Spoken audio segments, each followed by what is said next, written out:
1 million bob. You don't need ati pesa mingi sana kuanza matatu. How true is that? What's that mathematics? Alafu unaweza tufungulia conversation ya ati kulipia shimo. And this was very awkward for me. Nilikuwa nashindwa wanaume watatu watakaaje kwa nini tukidiscuss kununua shimo, but unaweza tu explainia. Asante sana. Many thanks for joining us for another classic episode of the Weekend Edition. I'm your host, Dr. Kingori. Maze, today I'm very concerned. I think the unhappiness levels of us Kenyans have hit alarming levels, Maze. People are now criticizing everything. We've gotten to a point where we are even criticizing and complaining when people do the things they have been called by God to do. Bishop Arthur Kitonga was on the spot this week over prayers. Can you imagine that? A bishop getting in trouble over the oldest form of communication with God. Bishop alikuwa on the receiving end juu ya kuongelesha baba kwa maombi. Tunaomba Bwana mambo ya upinzani ukome. Tunamuombea hata honorable Raila Odinga aweze kuzeeka akiwa na amani. Wakati uko naye ni wa retirement, retire na amani, na tunamuombea amani. Mambo ya maandamano barabarani awachane naye. Unajuanga maombi yako imepiga kona wakati watu wameanza kufungua macho. And you can tell Bishop Kitonga is a seasoned man of God. He has been a preacher for over 40 years, and it's very clear from the way amezoeana na Mungu. Manze, he's praying ni kama yeye na Mungu ni maboys. Mtu anaweza sema bishop ni ukijana amezeeka.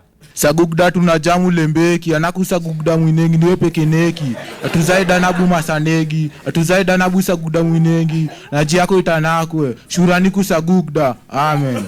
Maze, hiyo maombi karibu ishe na si ati nini ama nini sabugda. Amen. Maze, hapo kwa Bishop Kitonga, I don't know kama nyi pia mli notice the fact that he was reading the prayer from an iPad. Your iPad is confirmation for me that the forbidden fruit was not an apple. Now, the iPad was a brilliant idea. I think it's very deliberate. Ukiargue na kitu imesemwa hapo, ujue unaargue na maandiko. And also, you have to give credit where credit is due. That prayer is a very clever concept of communication in politics. Najua kila mtu sasa ametulia, anataka kuona baba akijibu maombi. Yes. Yes, and this happened during the Labor Day celebrations in Nairobi, a holiday that was celebrated all over the world except in Eldoret, where only 2 officials from Kotu showed up. Can you imagine? Wase wawili peke yake ndio walitokea na walikuwa ma-officials wa Kotu. This has been blamed on many factors, from the rains, lack of facilitation by the county government, but I think this has to be the most literal definition of the concept of weather for two. Now, and yes, asante. These past few weeks have generally been very rough for the church, especially following the arrest of Pastor Mackenzie, the main suspect in the ongoing Shakahola massacre investigations, a man who is credited for the most unique threat lately. Najopigana nacho mkijuu na kitawaramba tu. Kitawaramba. Hiyo statement ya kitawaramba is meant to be a threat, lakini Wakenya wakuangi serious. Mtu anafaa akikuambia kitawaramba, you are supposed to think about it. You're supposed to change what you're doing. Sasa hii inatumika kila mahali. Mtu akiona mademo na dance na Diamond, mnachopigana nacho mkijui kitawaramba. And just to give a context of how your threat will come about, watch the full video. Ainuliwe Yesu.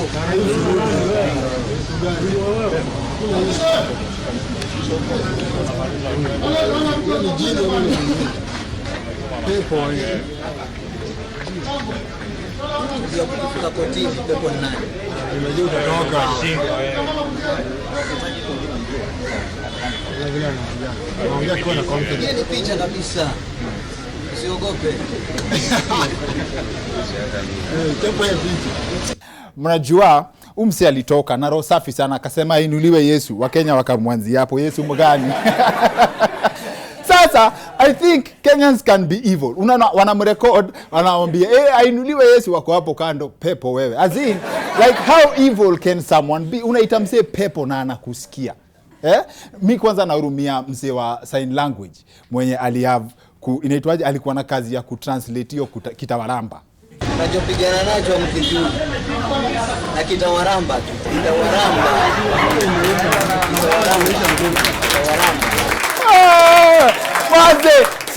Sijui how I missed you ya kitawaramba.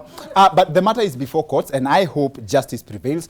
Well, his arrest also led to the arrest of Pastor Ezekiel Odero, whom a lot has been said about. On this one, I have a different opinion. And please hear me out.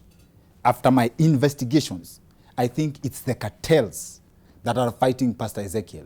Juu yeye tu ndio anauza mafuta 100. Yes. This is oil wars. While responding to the arrest of men of the cloth, the Andrew Kibe of Pastors, aka the Chief General Commander, said the following, na nilishindwa kuignore. Kwa sababu ya kutojua, watu wangu wanapotea kwa kutokuwa na maarifa. Nasema hivi, the important thing to look at, one example, 2 Chronicles 25:7. Nabii akamwambia, prophet akamwambia mfalme, hawa watu usiende nao, hawana roho. They don't have God with them. Na ni Waisraeli si wa Kikuyu si wa Kamba. Manze, ati ni wana Israeli sio wa Kikuyu na sio wa Kamba. In short, wana Israeli sio wa Kenya. What is it about Kenyans yenye imefanya tuwezi kuwa wana Israeli? We have Joshua. We have enough Moseses. Wingi wa Moses ni ama ningesema Moses. And according to Bishop Arthur Kitonga's predictions, in 5 to 10 years, this country could be Jerusalem. Bwana, tuliomba wakati huo na isipokuwa tulitoa kura, lakini wewe ulichagua Ruto kuwa kiongozi, na siku vile mambo yale yamefanya kwa miezi 7, akiongoza miaka 5 au 10, atapindua Kenya ionekane kama Jerusalem. Amuku notice wakati alianza kusema tulifanya uchaguzi lakini Mungu ulichagua Ruto. So Bishop Arthur Kitonga anasema president siku kuvotia lakini God ndio alifanya ile kitu. So now it's interesting, people are very mad, some people are very mad at Bishop kwa sababu alikuwa anarushia baba maloblo akiongelea hiyo story ya maandamano na nini. Do you think that prayer was legit? Kila mse hata mimi ningepewa niombe ama anybody aombe, that was the point to drive home. So ungekuwa una address nani? Ungekuwa una address baba mgani? Serious. Mi na address like mi na address baba kwa baba bado. Wote ni maadi teacher, so you just talk to them. So wazungu wanaita snitching.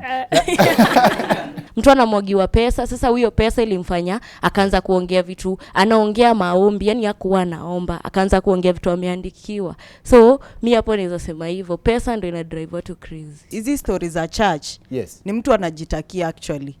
Utaonaje eti unaenda church unauziwa sijui nini, alafu umejipeleka hapo. Actually me personally, mimi na believe in God peke yangu mimi mwenyewe. Like naamini naweza jiombea na kitu kita happen chenye Mungu, kama Mungu aliamua kita happen, kitani hapenia. So mimi hakuna pastor naaminingi. Mimi najiamini na maombi yangu. Auamini pastor yoyote? I've never sijaiamini pastor. Mimi najiaminingi na maombi yangu na ya ufanya kazi actually. Mimi maombi yangu ufanya kazi. So ukiniambia endea mafuta, endea kitambaa, utoe uzi umeze, how? Aje sasa? How? Imizi. That's painful. Na hiyo ilitoka wapi kwa stories za akina Ezekiel ama uli backslide before? Okay. Okay, mimi nimegrow kwa church. Nikifunzwa tu like nimegrow nikiwa kwa kanisa. I believe kutoka nikiwa mdogo like ukiomba Mungu anasikia maombi yako. So si lazima uende kwa pastor kuombe. Eti chukua kitambaa umeze utahapeni itakuapenia. Chukua anointing oil ununue sijui punch. Aje sasa? How? Hiyo punch nanunua food na kula na shiba, napiga sala yangu na ni hivyo.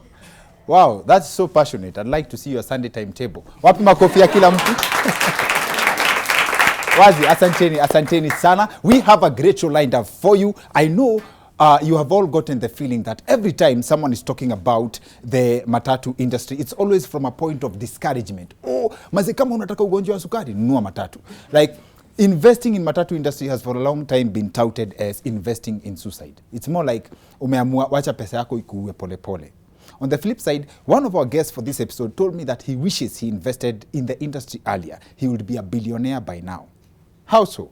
Our other guest is managing a fleet of matatus his father left him, but he says he's now looking for an exit from the business. Let's have a look at the matatu industry from an investor's perspective. Honorable Sam Kago and Miano Muthii are in the house. Wazi. Asante sana. They both are joining us on the other end of this short commercial break. See you in a bit. Asante sana, welcome back to the weekend edition. I'm your host Dr. Kingori. Leo hata sitashinda hapa pale. Guest wetu wa leo ni library ya matatu. Anything you've ever wished to know from the investor's perspective. Honorable Sam Kago na Miano Muthii are in the house. Wapi makofi yao? Tulianza show na kusema kila msee anaingianga kwa busy ya matatu anasemanga usijaribu kuguza. Wewe uliniambia if you had invested earlier you would be a billionaire by now. True. What does that mean? Niliingia wakati do imeisha kwa Ma3. That was in 2014. Ma3 yangu ya kwanza ilikuwa KBY 621Z. Inaitangwa Chicago Bulls. Kwa babanga Mwiki. So wala walikuwa hapo before. Na before hiyo nilikuwa na magari za tours. So ningejua hizo gari za tours singebai. Because kazi ya tour ni ile ya kuamka asubuhi. Yes. Una hope wazungu wakam, Al-Shabaab wakitupa bomb, wazungu wameishia. So unabaki na hiyo nini. So ningejua singebai Ma3. Na wakati hizo zilikuwa zinaweka do mob. Wale watu walikuwa na Ma3 wakati huko kwetu mtaa kama Mwiki. Sitawataja. Watu wako na maflats, watu wako na do. Si tumeingia wakati 2014 wakati do imeisha. Sasa hii mafuta ndio iko juu. So unaona ningekuwa hiyo 1 year before ni invest ningekuwa mbali. 1 year before would have made the difference. Yes, would have made the difference. Sama alinichekesha sana akiniambia ati makanga na derewa huko sana kwa short distances. Yes. Ati makanga akipata dere anafinya mafuta sana. Yes. Yeye atalipwa. Mafuta ndio do. Yeah. So what does that mean for short distances? Because wewe major kwa short distances. Unajua sisi tunawakigina target. Leo hii nikibai Ma3 ama tuseme kwa sako yetu umebai Ma3 unakam. Unaniambia Kingori hii ndai nimekuletea, nimeleta espresso, uliza doni ngapi? So unaleta dereva na makanga. Niwaambie hii gari mnaona venye imeundwa itaingiza do ngapi? So ndio tukue because you are in it. Dereva mwenye gari you in it. So tukiagree za 10, mimi nitakuwa nachukua za 10. Ndio ishara ni za 10. So ukipata dere tusachukua za 10 saa 8. Saa 8 tuseme ama saa 9. Yes. So umeacha hiyo saa nyingine sasa watafute doya ya mshahara na mafuta. So ukiwa na dere ambaye anakanyaga gari sana. Yes. Sasa hiyo itasabika pale kwa pump jioni. Okay. So kama kunywa mafuta mingi mshahara inapungua. Kama kunywa mafuta kidogo nini nafanya nini? Because kama mtu ana drive kuna mtu anakonga na mguu mzito, hata kuna msoki pia gari yako wewe distance unakunywa ngadhao pengine atakunywa 15. So conductor akiona huyu driver anatumaende home kila siku na mshahara ndogo. Kesho wataamuka. So umefanya next time nikipea msee gari lazima nijue anavaa kiatu size gani. Ama mguu yake ni mzito aje. So dere ukiwa na mguu mzito ndio inadetermine unalipa macho. So hiyo si mguu ni technique. Kila mtu ana technique ya kudrive. Ni kuonja tu like yes. Kuonja tu kuekelea. By the way kudrive unaona tu kuekelea mguu. Unaekelea lakini kuna mwingine na Miano, wewe story ya target is different. You do long distances. Please tell us a brief history ya wewe na matatu because he inherited a matatu business from your dad. Na yeye alikuwa kwa sako kadhaa you see. What is your story na matatu? So after Campo pia mimi niliingia matatu funny enough 2014. Yes. But mimi niliingia after Campo. Yes. So dad aliniajiri kumanage matatu zake. Yes. Nikamfanyia job for 4 years. Alafu sasa nikaenda. Alafu sasa after me pass 2021 nikarudi tena. but sasa that's my history, so matatu nimeifanya hapo. So sisi tuko combined, si huyu ako town service si tuko ucha cause mi niko based Sagana, so mi deal na routes za short, kama ni short distance ni za hapo ucha Sagana. Yes. Embu, Murang'a, uto to short distance. Please wasi ulipa 10 bob. Hizo za mbao, zamani ilikuwa mbao, siku hizi at least tunafikisha ka 30, ka 40. Na unakula nini kwa mtu akilipa mat mbao? So hesabu yangu venye niliona kurahisisha maisha yangu, yes. mi uchapa story na instead ya target. Yes, kuna ile target. Mtu akikosa kufikisha hiyo inakuanga story. Sasa hapo tunaweza na nitajume umenibeba. But sasa inatakanga mi upima mileage. Juu sasa mileage tuseme gari imeanza job Murang'a, imeenda to Embu. Hiyo ni 55 kilometers Yes. Irudi tena. Hiyo yes. Ni another 55 kilometers. Kwangu mi Kenya nataka kujua kuna average hii gari si najua fare kutoka Embu mpaka nini 200. Yes. So inafaa kuna inafaa kuniekea. Yes. Especially hizo za mlengo, hizo yes. Gari za mlengo. Yes. But sasa hizi zingine za long distance yes. Ni gari ikitoka Kerugoya ikamtao imebeba na Dhirichwani, after nairudi, after unalipa dere mshahara. Na the same case venye one of the viewers hapa hivi alisema, yes. Hii inakuanga easier. Ni easier kumanage cash flow yako. Yes. Shida ni venye mheshimiwa hapa amesema ngata saa iko juu sana. Na fare nayo tunaongezea tuchwani. In 2014 nini tulikuwa tunalipisha Dhiriso. Ngata ilikuanga 70-80. Yes. Saa hii tunalipisha Dhirichwani. Mafuta imepanda na bei analipa. Iko 170 saa hii. Yes, yes. Si unaona hapo sasa hakuna do. Juu sasa gari ilikuwa inakunya 25, saa hii inakunya 42 kuchapa hiyo trip. Okay. Na umeongezea tu kachwani. So profits zimedidimia. Okay. And then after bila tu achana tu na profit, expenditure matatu iko juu. Na kila wakati zienda juu. Insurance za moto ilikuwa nalipa 6k, 7k. Sasa iko 9k. Ya 14 seater per month. Mnalipanga per month, mlipangi pa year? Matatu what happens ni yes. Kuna third party per month. Kasa saa za muhesh zako ni 33 seater. Niko sure unalipa over 13 to 15k each. 15,700. Yeah, you might get 15,700 per month. Yeah, na hiyo ni third party. Ukitaka yes. Comprehensive, hiyo 15,700 plus 4% of the value, for, and then unaidivide na miezi kama 12. So okay. Unailipa in installments. So kama gari yako ni 4M, unalipa hiyo 15,500 plus 4% unaidivide. So unaona unalipa ka 30 ama 40 per month. And you're very big on mileage. You're very big on mileage. Hiyo ndo sasa it's very key. Yeah, sana. I hope aingiangi kwa personal life yako because that will mean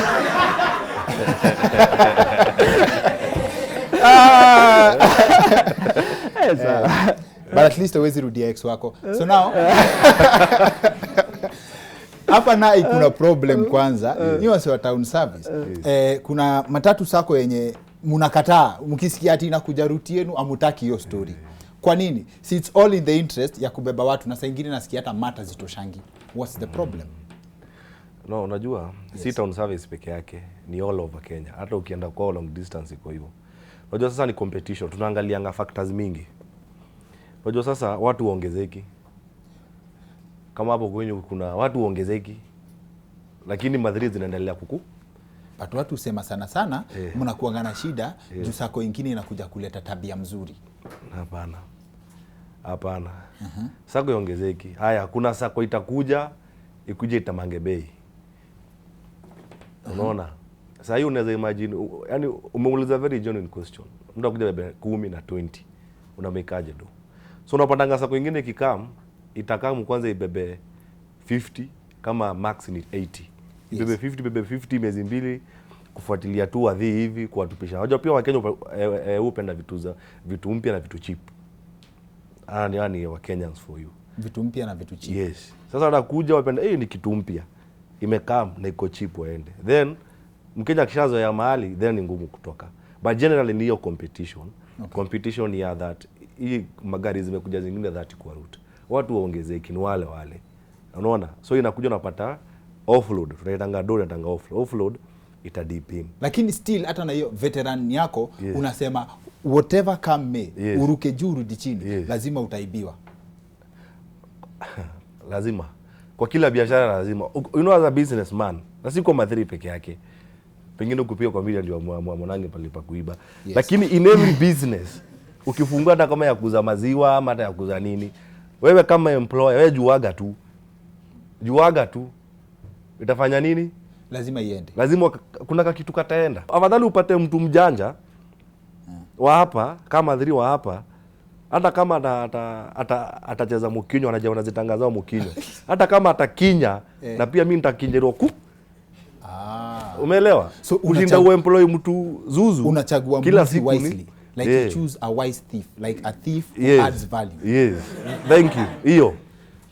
Na wewe mwenyewe kama as an employer elsewhere, mahali popote accept kuna kitu kadogo. Okay. Katako because ukifuata hiyo yote utakosa employee. Hakuna ati natafuta pasta. Hakuna ati dere wangu ni mokorino. Lakini pasta hapana. In terms of mathematics, what it takes to invest in the business. You also said something very interesting. That kuna places you can start with as low as $1 million. Hiyo ni kama town service. $1 million bob. You don't need ati pesa mingi sana kuanza matatu. How true is that? What's that mathematics? Alafu unaweza tufungulia conversation ya ati kulipia shimo. And this was very awkward for me. Nilikuwa nashindwa wanaume watatu watakaaje kwa nini tukidiscuss kununua shimo, but unaweza tu explainia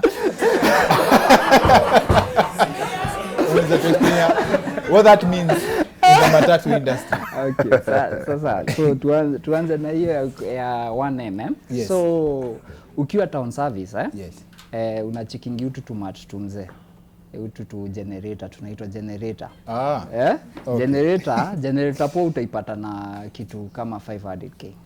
Yes. Hata generator po hiyo yenye itakusumbua for kitu. Inaitwa generator juu ya vile makanga watakuonesha moto ama hiyo tu ndo nini yake. Ndio tamu yake. Unabai na 500k. Yeah, unaweza pata ka generator po hivyo. Na ukipata cheap, nayo ujue hiyo nayo utaenda school fees ya garage. Nilikuwa nimekushow matatu profit mob ama loss mob yuko end part ya garage. Ile ndio unaletewa jioni ama hiyo whatever money unapata.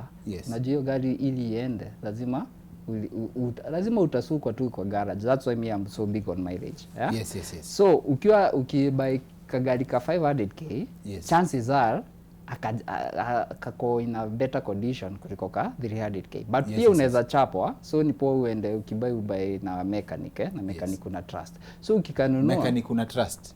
So mechanic aende akuonesha gari poa yenye utakuwa unaenda kwake. Yenye utakuwa unampelekea biashara. Sasa atapima engine, angalia kama engine iko in a good condition. That's why it's good uende hata ili kama ni mtu wako mbali, enda na mtu mbali umlipe ka 5k, aende tu afanye inspection, akupatie inspection hiyo gari. So ukiwa na hiyo 500k, hiyo gari chances are lazima ikuwa na breakdowns kadhaa. So nimekupatia 200k extra ukiwa siko na 1M. 200k ni kama emergency fund. Ya ku make sure hiyo gari the first 1 to 2 months haikosi kwenda haikosi kwenda nini. Haikosi kwenda job. Engineer generator ni kama wanchwani haka kasrif ka juu. Hiyo ni engine yote. Srif ya juu.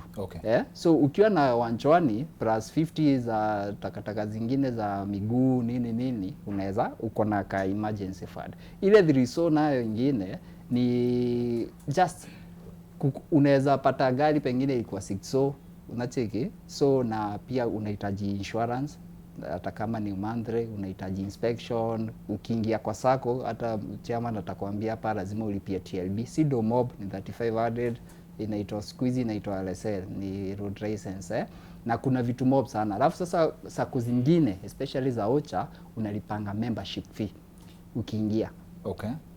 Unaweza pata sako haina roots mob ama si famous sana, ni kama Kachwani ama Kadhati. So sako inalipwa based on how famous they are and how clients wenye wanapata. So chairman ni influencer.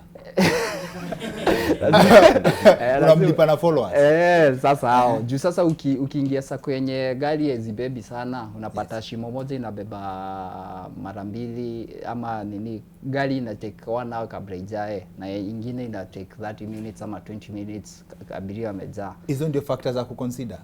Time yenye, and that's what differentiate the circles. How long it takes kuja na how long okay. Sasa wacha si tuko tao, nataka tuseme nataka kurudi Ocha, siwezi ingia matia, kuna sako fulani siwezi ingia, but sasa acha ni market Kukena. Mimi niko sure nikitaka kufika Sagana saa hii the quickest mart nitaingia ya ku home Sagana saa hii ni Kukena. Okay. Kama si hivyo nichukue za Karatina za 2NK juu sasa route ya 2NK ni Karatina, route ya Kerugoya ni Kukena. Hiyo iko na market share yake. So imejibeba. Okay. But sasa tukitoka hapo umeongea mambo ya Shimo ka sasa tao